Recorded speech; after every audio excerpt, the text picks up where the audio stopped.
Hello दोस्तों, आप सभी का हमारे चैनल शिक्षा संसार ब्लॉग में स्वागत है। बहुत सारे लोगों के कमेंट आ रहे थे कि सर पेंशन पर कोई अपडेट दें या कोई नई जानकारी दें। तो हमने सोचा कि अभी 1 जुलाई 2024 को सरकार ने नए नियम पारित किए हैं, वे हम इस वीडियो में बताएंगे। पेंशन के नियम में हुए बदलाव के बारे में विस्तार से जानकारी देंगे। कितनी बढ़ेगी पेंशन, कब से बढ़ेगी पेंशन, किसकी बढ़ेगी पेंशन, क्या नियम पारित हुए हैं। अगर वीडियो अच्छा लगे तो लाइक और अधिक से अधिक शेयर कर दीजिए। अगर इस चैनल को पहली बार देख रहे हैं तो इस चैनल को सब्सक्राइब जरूर करें। वीडियो को शुरू से अंत तक देखिए जिससे आप लोगों को पूरी जानकारी मिल सके। चलिए वीडियो स्टार्ट करते हैं। दोस्तों, आज के वीडियो में हम बताएंगे कि 1 जुलाई 2024 से पेंशन के जो नियम पारित हो चुके हैं उनके बारे में। पहला, 1% पेंशन बढ़ोतरी पर हर साल सरकार ने दी मंजूरी। देखें कहां और कब से है लागू। 61 वर्ष में 1%, 62% में 2%, 63 वर्ष में 3%, 64 वर्ष में 4% और 65 वर्ष में 5% की वृद्धि पर सहमत बन गई है और आंशिक तौर पर सरकार से मंजूरी भी मिल चुकी है।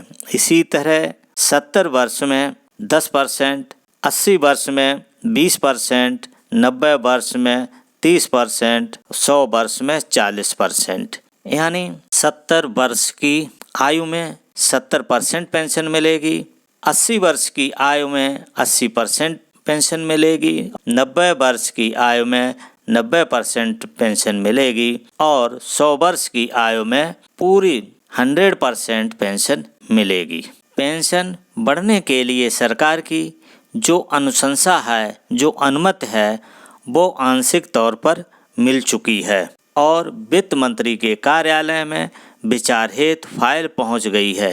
अब पेंशन के कुछ नियमों में बड़ा बदलाव हुआ है, उसके बारे में हम आपको विस्तार से बताएंगे।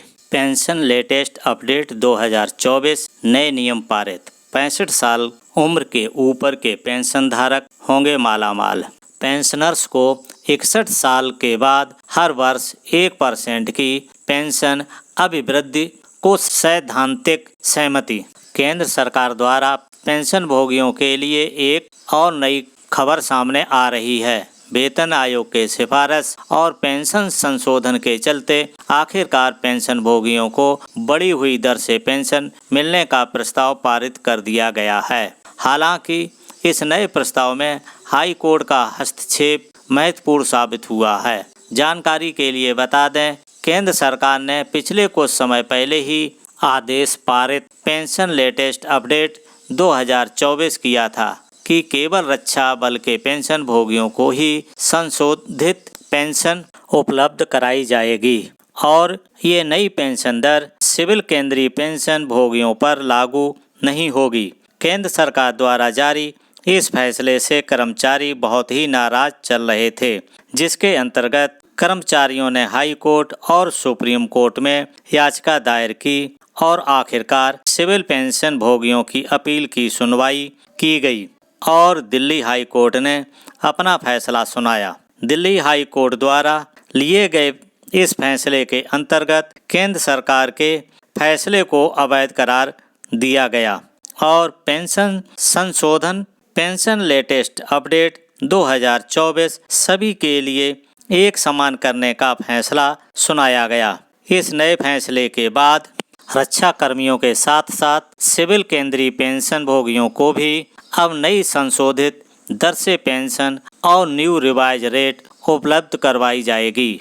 नए संशोधन कर्मचारियों के लिए लाभकारी, जैसे कि हमने आप सभी को बताया, केंद्र सरकार ने शुरुआत में केवल रक्षा बल के पेंशन भोगियों को ही संशोधित दर से पेंशन उपलब्ध कराने का फैसला लिया था, परंतु सुप्रीम कोर्ट ने निर्णय पारित करते हुए समय ये आदेश दे दिया कि प्रत्येक कर्मचारी, फिर चाहे वो रक्षा कर्मी हो या सिविल सेवा कर्मचारी, सभी के काम की तुलना नहीं की जा सकती।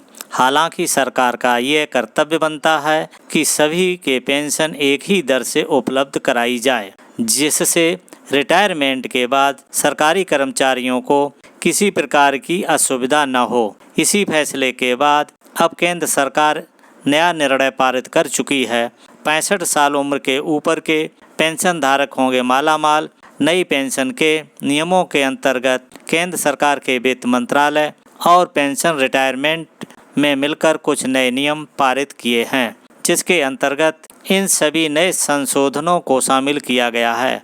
पेंशन संशोधित नियमों में सबसे पहले पूर्ण पेंशन के 33 वर्षों की अनिवार्य सेवा के नियम को हटाया गया है और सब कोई भी कर्मचारी जो सरकारी विभाग में 20 वर्ष की पेंशन योग्य सेवा पूरी कर चुका है, उन्हें पेंशन का लाभ दिया जाएगा। वही पेंशन के लाभ के अंतर्गत कर्मचारियों को पिछले 10 महीने के दौरान प्राप्त अंतिम आधारित वेतन या औसत यानी एवरेज वेतन दोनों में से जो भी अधिक होगा उसका 50% पेंशन के रूप में दिया जाएगा। इसी के साथ ही पारिवारिक पेंशन के दौरान यदि किसी सरकारी कर्मचारी की मृत्यु हो जाती है तो पारिवारिक पेंशन का भुगतान 10 वर्ष की बढ़ी हुई अवधि की दरों पर किया जाएगा। इसके अलावा पेंशन पारिवारिक पेंशन में महंगाई दर के आधार पर समय समय पर संशोधन किया जाएगा।